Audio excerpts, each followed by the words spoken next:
Welcome to Insights from the Couch. It's season 2. We're so excited to be back. We missed you guys, even though it's only been a couple of weeks. It is so good to be back recording with you, Laura, and the summer coming to a close. How was your summer? It was long because I'm not quite in the empty nest phase. I still have a lot of things, people milling about with needs and laundry, and it's like, it's like Groundhog's Day around here, but Yeah. it was fine. How about you? How was your summer? Well, I think you and I are alike this summer and that we didn't really get to do any traveling. I know, like, wah first world problems, but it is kind of a slog, Yeah. especially when you live in Florida and it's 4,000 degrees, to not have a true vacation and get the fuck out of here. So that rubbed me a little bit the wrong way. And as we're going to be talking about empty nest today, what it is, how to cope with it, and some of our personal stories, an interesting component of my summer is that for the first time ever, even though I'm 4 years into empty nest, well, 3 years really, if you count Curran, my second daughter, to leave, this is the first time both of my kids were gone all summer. Curran, my little one, went to do, she did an internship in Maui and was gone for 3 months. She just flew back in yesterday. I don't know that I've ever gone that long without seeing my kids. And Charlotte was up in Tallahassee. I didn't see either of them from May until a few weeks ago. I saw Charlotte. What did that feel like? I mean, were you used to it by now? Like you've adjusted so like that kind of a gap feels manageable? Or does it still hit you? It felt manageable, but it still hit me. So it's kind of both. I definitely gave me the opportunity to see that I've adjusted. And maybe as we segue into talking about this, I'll just share a little bit about my empty nest adjustment because it was much harder than I thought it would be. And, this is really, everyone talks about empty nest, but this is really a thing. It's a transition, a life transition, even though it doesn't look the same for everyone. And it's an adjustment period of sadness and loss when children leave the parental home. And experts say that it lasts anywhere from 3 months, which I think that's a pretty quick adjustment, but often 18 months to 2 years. And that was true for me. That's crazy. I cannot believe it lasts that long. But I mean, that tracks that it's so hard. And we're doing this episode first because we can imagine that a lot of you are probably in that acute grief phase. Yeah. So this episode is for our women at midlife who are now all of a sudden standing in a grocery store, a little bit lost, going, what do I even buy? Because like there are no kids at home. Yeah. And how confusing this time can feel. Yeah. I mean, there's 3 stages of the empty nest. When the first is grief, and then relief and joy. And I think I'm in the joy phase now, but it took a while. And I was stunned by the intensity of the grief and some of the symptoms. So maybe I'll just share a little and then get into some of the symptoms. But yeah, I got divorced when my kids were young, and I have, as you well know, and I've had a 50-50 custody situation since they were little kids. I live very close to my ex-husband, so I was able to see them frequently. But I anticipated, because of not having my children in my home every single day, that I was somehow accustomed to them not being around more than other people would be. And also, I've always been someone who's maintained my own identity and has a pretty vibrant social life and a lot of interests. So I didn't think it was going to hit me hard. Not that I didn't think I'd miss my kids, but I thought I'd be fine. I thought I'd miss them, but it would be this beautiful rite of passage. Truly, I know my parents love me. I don't think they gave a flying shit when I left. I don't even think it was like a thing. Did you ask them? No, but I just don't remember. Like, what was it like for you guys? I think it was like out of sight, out of mind. I don't know. Oh my God. I just think culturally it didn't used to be as, I don't think parents used to be as emotionally involved in their children. So all of this Yeah, is to it's true. say, I really struggled. And it's one thing that maybe it's a Wednesday night and my kids are at their dad's house and I'm going to see them tomorrow. It's another thing that they're not there, and then they're not there, and then they're not there. And the house is quiet, and I'd come home and my husband would be Ugh. at work and I'd get home sooner, and there was just not a freaking sound. There's no boisterousness and activity and kids coming and No going. energy. No energy. Yes. What did you do with that? I mean, like, what did you do during that time? I don't feel like we talked about that much. Maybe it's because I wasn't in the same place, but I don't remember this, like, sort of acute phase for you. Yeah, I think that it's interesting because I talk to you about everything. I know. Part of what made me feel isolated is that I didn't have any friends going through it. You're the closest friend I have with Yeah. kids, the closest in age to mine, and even you're still behind me. But a lot of my closest friends have young kids, or I have some older friends who are well past that, and I have friends who don't have kids. I just didn't have a single friend who was also going through empty nest with me. So one thing is just the isolation of not having camaraderie of someone to talk to who was going through the same thing. And then all of a sudden I found myself with a lot of free time and I felt that I needed to fill it in a meaningful way, but I didn't really have any friends who were available to fill it with me because they're all still with their families. So what I did with it, it's funny, my friend Laura, my other friend Laura, in New Jersey, who you've met, she was laughing because I Yeah. kind of embarked on this, worldwide Friendships of the Past tour where I saw every friend I've ever had in my life, like even going back to grammar school, people I hadn't been in touch with in years. I traveled and I started taking up hobbies, taking classes, pursuing interests, and really investing myself in my career. Okay, let me ask you though. I love that you did this, and I've loved watching this phase of your life. But how long did that initial phase last where you were just sad and you were in it and you were noticing the lack of energy? How much time passed between that and the time you were like, all right, I gotta get some coping strategies here? Not long because I'm a doer. However, the feelings of grief Yeah. didn't subside once I got into action. I was still in grief for a long time and a longer time than I thought. Mm. Now, by the time, so Charlotte and Curran, my two daughters, they're 2 years apart, but because of switching schools and doing a double year, they ended up 1 grade apart. So Charlotte left, and by the time Curran left, I actually went through a really hard time even when Charlotte left and Curran was still around. It's like I started grieving the loss of her and grieving like an anticipatory grief for full empty nest. And then when Yeah. Curran left, it was a whole nother level. So I got into action right away, but it took me 3 or 4 months to get through the acute grief where I had like a pit in my stomach and I just felt sad and lonely and a little bit Yeah. untethered, you know? Yeah, that's a perfect word. Yeah. Yeah, your new reality doesn't make sense. When you look it up in the literature, like they call it empty nest syndrome as if it's like, but it is. It's kind of like a syndrome. And you are such a doer. I can imagine that there's a variation of this where people get really knocked down Yeah, for, more than a couple months, that it really absolutely. knocks you on your ass. Yeah, and adding to, and I'll talk about some of the symptoms that are typical for people depending on the variables, but this definitely hits a stay at home parent even harder because that has been the primary Yeah. focus. And then if you're someone whose identity has revolved around being a parent, whether a mother or a father, that is going to hit even harder.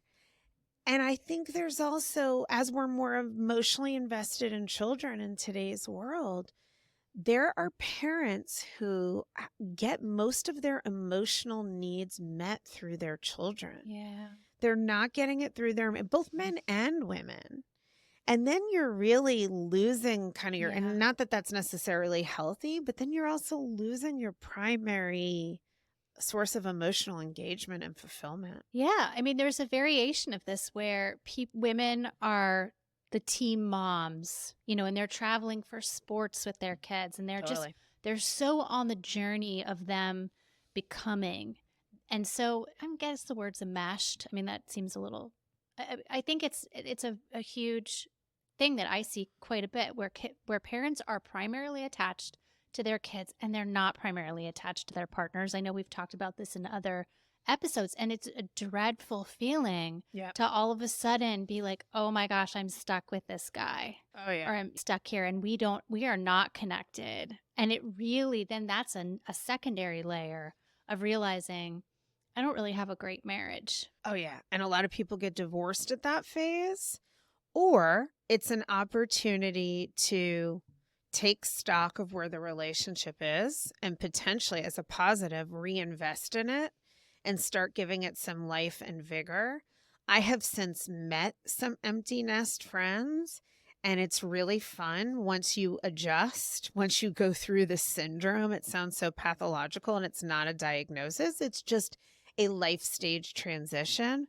Once you get on the other side of the difficult feelings and it becomes the new normal, there is so much fun and joy to be had. And I feel closer to my girls than ever and can enjoy them in a new adult friendship kind of way. Yeah. And it's real. This is really an exciting phase of life. Yeah. So, okay, give us some hope. Be a hope merchant Yes. here. Like, when did you notice like the transition from this doldrums to like, all right, this feels better? Slowly, it was slow. However, it was reinvesting in myself and finding my own meaning and purpose. And this is one of the positives that comes out of empty nest across the board, is that women tend to, for the first time, once they get through the anxiety, the sadness, the grief, it's like, okay, I've got my life back. And now what do I want to do with it? So this is a time of like trying new hobbies, reinvesting in your career, pivoting your career, forming new friendships, connecting with existing friendships, and really flourishing. And I noticed the more my own cup got full and I was excited about what I was doing in my own life, the better I felt. And I still missed my kids, but it became more and more manageable. What was the timeline on that? Like, when did that shift begin to happen within you? Probably about the second semester Curran was gone. The second semester that I was a full empty nester, I started to feel better. I can remember feeling, so some of the symptoms, let me go through this because then I'll tie it into what I'm saying, are a loss of purpose, anxiety, because there's not as much control over what your kids are doing and knowing where they are. That feels disorienting. Stress, loneliness, frustration over lack of control and involvement, heightened distress and emotionalism across the board, relationship stress, as potentially for the first time, you're back just with a partner if you have one, or you don't have a partner and now you're totally alone and wondering, God, should I have made the time to date?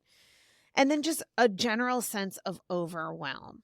So I was struggling with a lot of that, maybe except the relationship stress. I think because I'm a blended family, my kids going to college actually relieved stress on our relationship in a lot of ways.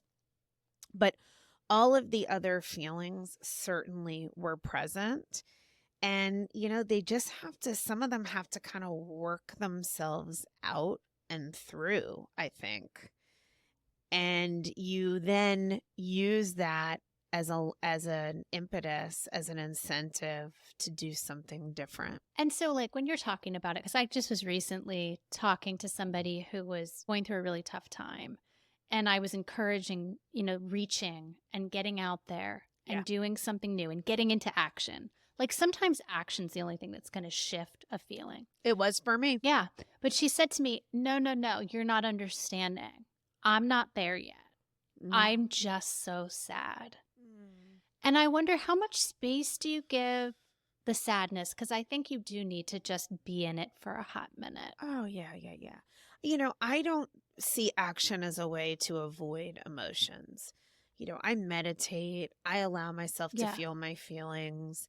I didn't act to avoid an escape, and the timeline will be different for everybody. I acted because I had energy and time, and I didn't want to sit around all day after every day after work and just feel sad. I wanted to give myself time devoted to my feelings. I journaled.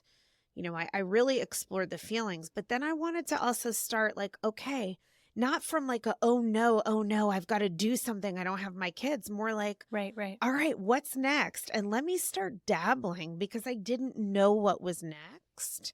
And like we've talked about in other episodes, I tried a lot of things that, went nowhere, made no sense, but they were part of the process. I love that you said that though, because I think you can do both at the same time. Yep. You're going to be sad and you're going to want to get into action. But I'm just wondering, is that like a natural shift where you feel yourself like, okay, now I'm ready? Do you wait for that? Or is that something that you're in sadness and you kind of push forward anyway, even if you don't feel ready? I don't know. It's a question. Yeah, it's a good question. And I think it's so individual. There are people probably who would wait too long and need to push themselves. Yeah. And there are people who might jump so quickly and not give any space to process their emotions. As therapists, we know the importance of feeling our feelings and being with the sadness and not trying to push it away.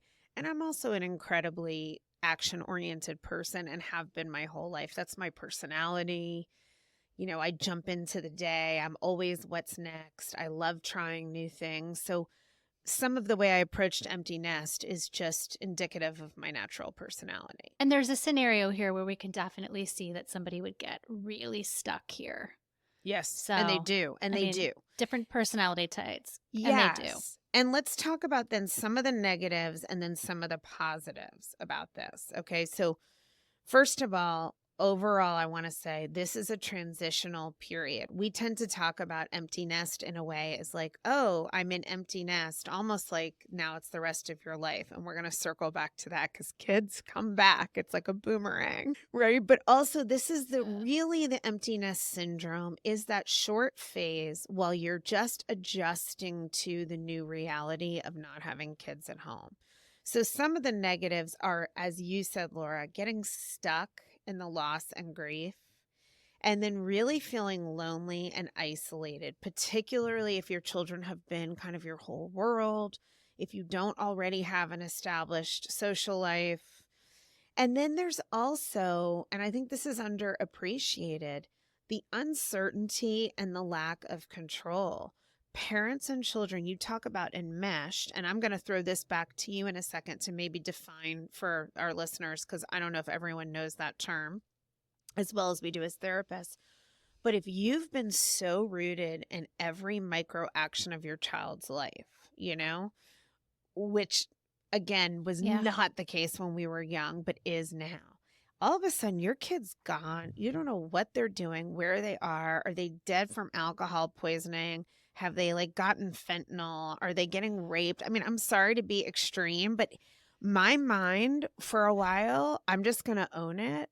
You know me, I am anxious, and I became a little psychotic about where are my kids and have I heard from them and checking their Snapchat location and stuff that, I mean, every morning I'd wake up and look at their dot on Snapchat so that I could see they were in their dorm.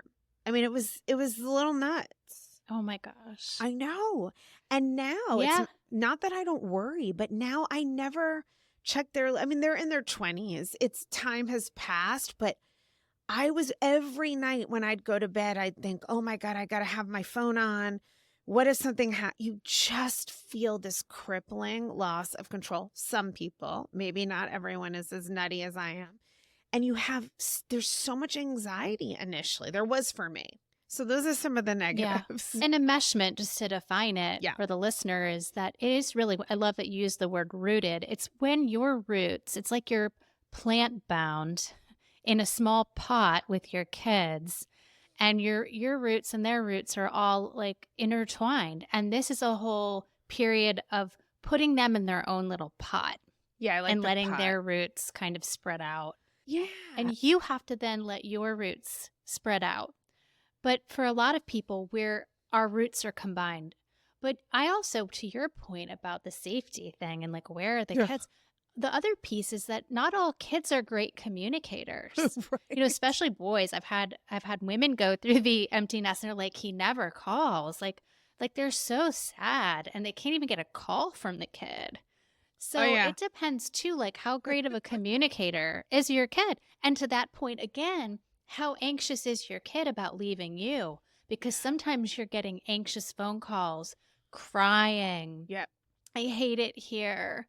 I can't handle this paper. Nobody's like, I'm alone. So like you can, depending how it's going for them, it either frees you up to have your own space and time, or you're just spending a whole lot of time feeling worried Oh, and yeah. just enmeshed from X amount of miles away. Right. I'm glad you brought that up. So many scenarios here. Yeah, and I'm so glad you're bringing this up because the enmeshment is, your identities are entwined. Like you said, I love the plant, like the little pot analogy. And this really is an important stage of life, whether your kids go to college somewhere far away from home or are living in the home or take a job. Regardless, we have to launch our children as successful adults into the world. And it can be a really difficult process. And how difficult it is largely impacted by how well your children do. My kids both did really well. And Curran was like, Mom, you gotta let go of it all. She was like, I'm trying to be sensitive to you and like the fact that you're struggling. But she was like, you've got to stop texting me, snapping me 85 times a day, calling me. Neither of my kids wanted to call. This is how I got on Snapchat. They're the only people I snap. But I very quickly realized if I didn't Snapchat, I would get nothing.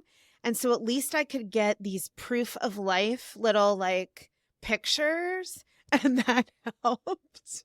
Yeah. But I didn't have to go through That's so funny. Yeah.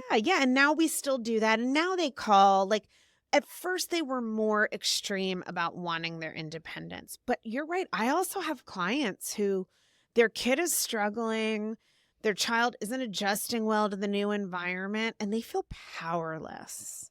I'm sure you see that too. Oh, I've seen that too. It's tough. And I don't know your kid. Not every kid is like meant to go away from home in the first 2 years. Right. I think these are things this is a whole other episode, but know your own kid. Sometimes some of the separation is a reach initially. Other kids are totally wired for it. Yeah. And do you want to mention a little bit about your situation? Because yours is very different from mine, even though you're not quite at empty nest, you're on the cusp.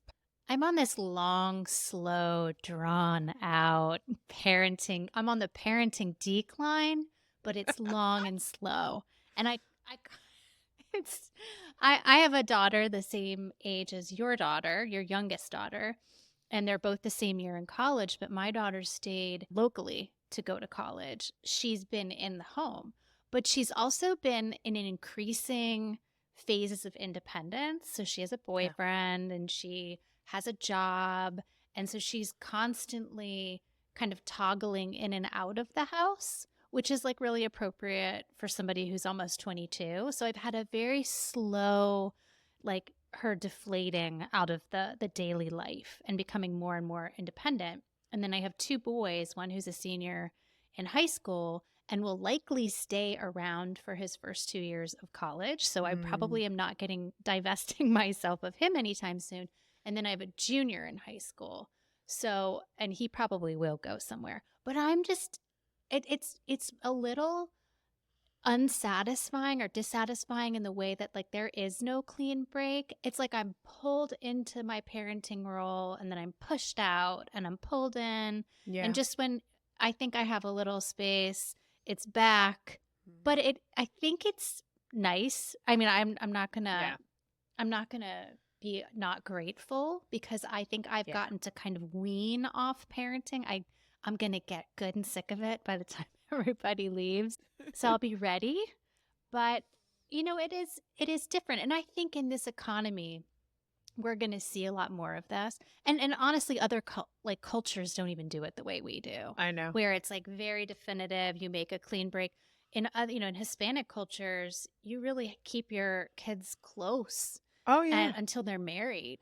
So, and I think in our economy, like we are going to see kids coming back and doing a stint at home while they work a first job, before they go to graduate school. So you may even get all the way through this process only to have it reignited again. Oh, I think that's the most common thread. The Yeah. most Yeah. powerful, and I want to talk about the positives of this phase because there are a lot, whether it's something more like what you're describing, Laura, just this kind of deflating and gradual shifting out of the active younger years of parenting into being more of the parent of adults. And there isn't only one way this looks. I think that is kind of nice to have your kids. Like, I would love to have my kids around. I don't know that I really would love to have them every day in my house with mess and chaos and people and all of that. I feel like I want them to have their own place down the street so I can see them regularly. Yeah. That's how I feel. I've adjusted to my quiet Definitely. home and I actually really love it now. I bet. Yeah, and I look forward to the day when they're back. In fact, I hope to live near them always, as I didn't get to live near my parents. One of my greatest fears is Curran loved Maui so much, and she's such a Maui girl that she's going to move there, and that will really make life challenging. But that's another episode too. I just think that You'll however, deal with that when the time comes. yes, I'll move to Maui. But You'll get a place there. yes, if I win the lottery. But I think whether you go through this slowly or more acutely, there is a huge shift and it does take time to adjust, but there are some real positives. And some of the positives are getting your freedom back and being able to develop yourself as an individual, as a woman at midlife, which is very exciting no matter what you want to do with your life. I mean, do you agree with that? Oh, 100%. 100%. It's an amazing gift to get your life back. Yeah. It's just that I think some people take longer to process what to do with it. And I think it can be an overwhelming ask. And that's why, we started with that whole purpose episode in season 1, is because women are terrified. They want it and they're terrified by it simultaneously. So, yeah, and you don't have to necessarily figure out, what am I going to do? What am I going to do? I mean, this is also another positive, is this can be a time of career flourishment and personal development, but it can be just personal development. When I talk about identity and freedom, you don't have to reinvent your entire life. It's just you're reclaiming your time and you're putting back the investment. Now the investment of energy is going mostly into you instead of other people. And for many women, this may be the first time in life that's been possible, or the first time in a long time. I mean, what's the research? I've heard it a million times, but like women who are unmarried without children are the happiest cohort of people.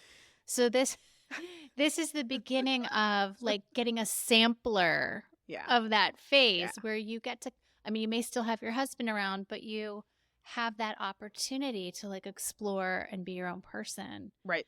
And this can be a really great time in life. And another positive, we touched on it a little bit, but is on the relationship front, both friendships and romantic relationships, that whatever state those relationships are in when you go through emptiness, this is the time to really invest in that, strengthen your connections, make new friends, work on your relationship if you're in one, and really build emotional intimacy.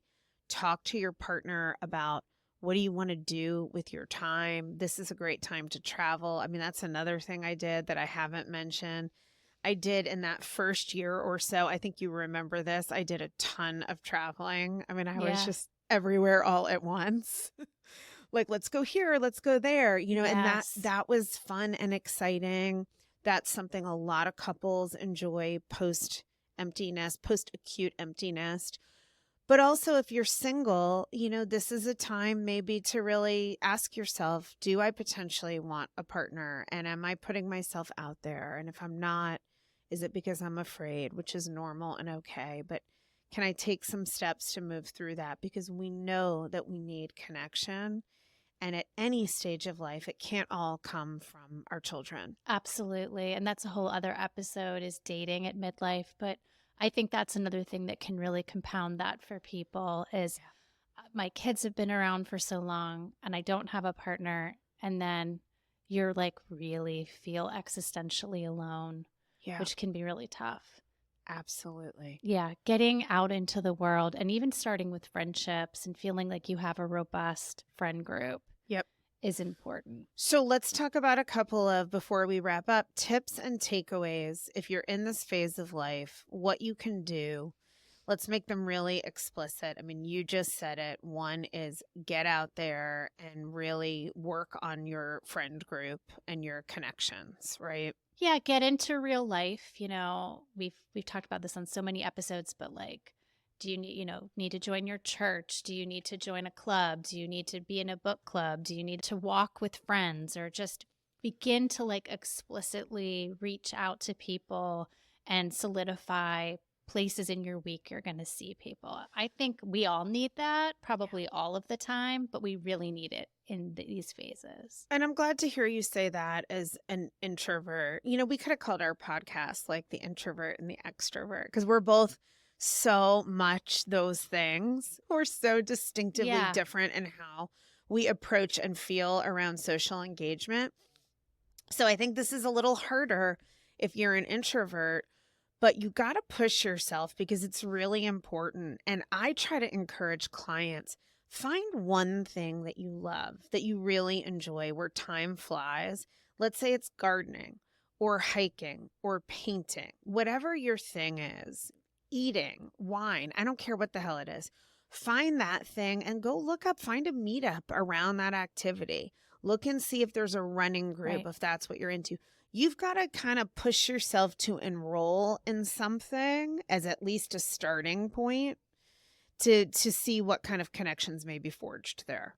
Yeah, and this is the time to begin laying that infrastructure if you haven't, because I see a lot of older people who get into like a despair scenario. Yep. Where they just feel like life is getting smaller and smaller. So unless you're, one of my therapist friends is always saying this, she says, unless you're actively adding in as you get older, life will just begin to get smaller. Oof. Hell no to that. Hell no to that. I Okay. know. Yeah. Hell So, no. and then the idea of really working on your connections, and what I suggested also goes with taking up a new hobby or activity. You don't have to reinvent your career. Of course, you can totally do that too, but just try something new or revisit an old activity that perhaps you haven't had time for in a long time because of your focus on kids. I have one client who used to love art. She hasn't done anything with it for, 20 something years. And now she's painting and selling her art, and it's beautiful. She's so talented and she's loving it. But there was resistance for whatever reason that we can be best at creating our own psychological hurdles. It took her a long time to give herself permission to really just explore that again. I love that. Yeah, it's so cool. Creating our own psychological hurdles. Yeah. Oh, we're good at that, right? We could do a whole episode on that. Let's do an episode on that. Totally. But I guess the other tip I want to give is like, give space for your sadness. Nobody's going to rush you through this phase. So if you're walking around feeling really lonely and sad and just weepy, I know that people just walk into their kids' rooms and cry and they're just in a really bad place for a while. I think that's normal. That's okay. And give it some space. But as soon as you feel the inclination to push forward into getting out there, heed that call, because you don't want to get stuck. Yeah. And if you don't feel the inclination, you may have to push yourself. But I agree completely. Do it anyway. Yeah. Make space for the feelings And I would add that if you're really struggling, this is a good time potentially to go to therapy. If you're already in therapy, you can work on this with your therapist. But if you haven't been to therapy for a long time or ever, this is a great time to find someone or a life coach, whatever's right for you. But let somebody help you process some of these feelings. Sometimes we need that. Sometimes it can just be a friend. And one more tip and suggestion is to set some kind of personal goal for yourself. It doesn't have to be big, anything Herculean, but it's really powerful to come up with something. By the end of this year, I want to accomplish this, let's say. For example, well, I have a couple, but I almost hate to put them out there that I'll jinx them in some way. But, one of mine is that I want to pitch my TV show. It's not even that I get the TV show or that anything happens. It's just that I want to pitch it. So every day I have it written down, and every day I look at that is something that I'm working on. And it gives me hope and motivation and excitement and a guiding force. So it might be I want to plant tomatoes in the backyard. It really doesn't matter what it is. Just have that goal in mind and hold it and focus on it, because that can be your North Star. Yeah, we need an organizing force. And I know that I've sat with a bunch of women who've said, I'll deal with myself when my kids leave. Now that excuse is eliminated, and you really have to kind of wrestle with the problem or the space of your own life. And it can be really exciting. Yeah. And just know as a final thought that if you are sobbing in your bedroom every day, and a friend of mine talked about how her sister couldn't get out of bed for 3 weeks, that is not abnormal.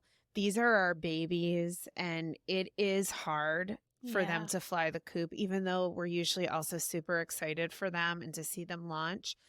Just know the way you feel initially, this is what I really want to leave people with. It will not stay like that. I mean, I was so sad. I felt like, oh my God, my life. When you're in grief, it feels so permanent, but it never stays that painful. It subsides. And give yourself permission to feel and take as much time as you need to feel and be with yourself. I think we covered it. What do you think? I think we covered it.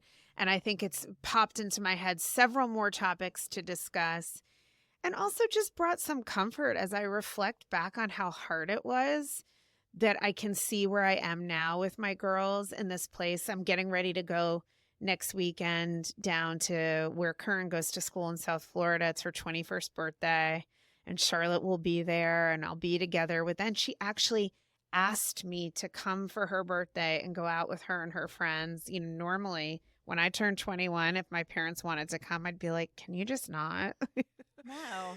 Yeah. So that's such a testament to how well you've separated. That she feels safe enough to invite you to that, as opposed to you being this hovering, tense force who's when are you coming home? When do I get to see you next? Exactly. Yeah. And my kids call me with all their problems and stuff, and I don't have to chase them down anymore, but I don't pursue them anymore.